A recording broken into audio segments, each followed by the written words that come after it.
Good evening, everybody. I decided to try a different angle. No more blindingly bright light in the background. Instead, I got, I guess, StarCraft at the moment. Yeah, whatever. Topic for today, which I already had a previous video, which I'm going to upload here in a minute after I do this one, was talking about Heavy Rain. Fantastic game. Love that game. In fact, I wish I was playing it right now, but the fact that I am making this video for you guys, I guess, shows my devotion? I don't know. Whatever you want to call it. Anyway, to the topic at hand.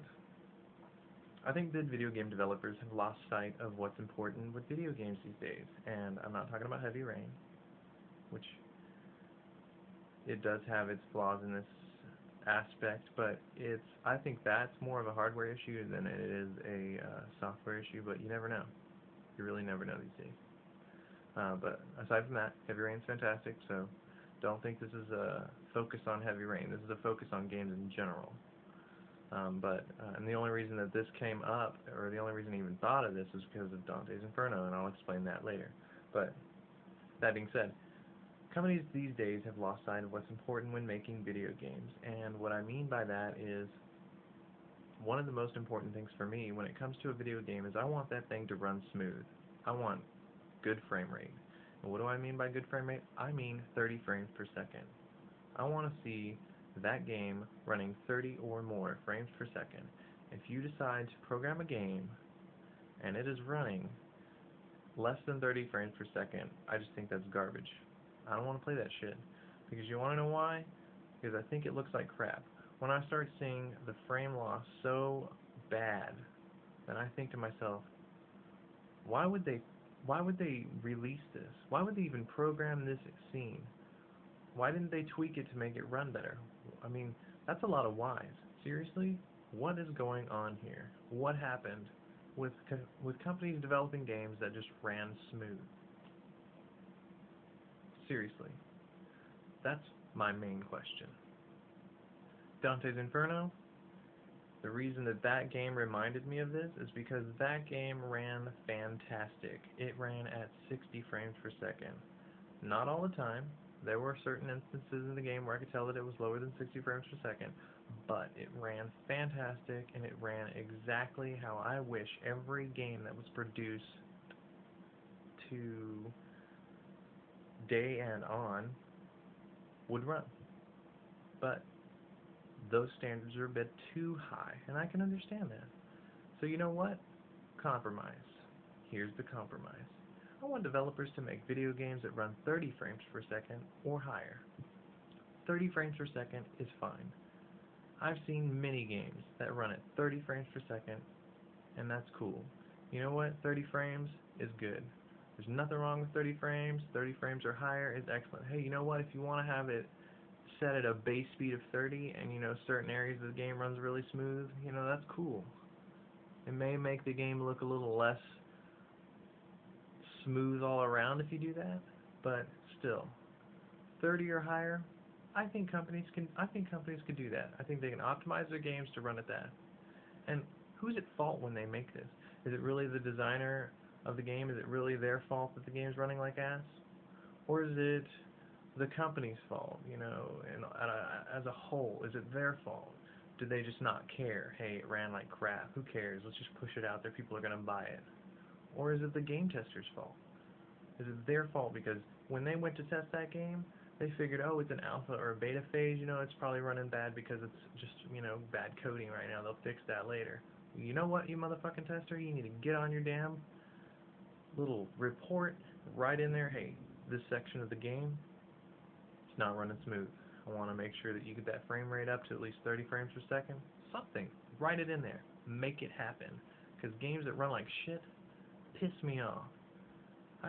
Typically I will sell them back. I'm not knocking on Final Fantasy 11, not at all. But let me tell you something that I thought was really fucked up that Square Enix did with Final Fantasy 11 for the PS2. They released that game, runs great in the beginning, But then they started releasing, you know, the add-ons and things like that. I don't know about you, but for me, when I played those add-ons, I was like, alright, it runs alright. Then they released, you know, certain things like elements in game craft, like Dynamis, for example. I don't know if you've ever played Dynamis on a PS2, but let me tell you something.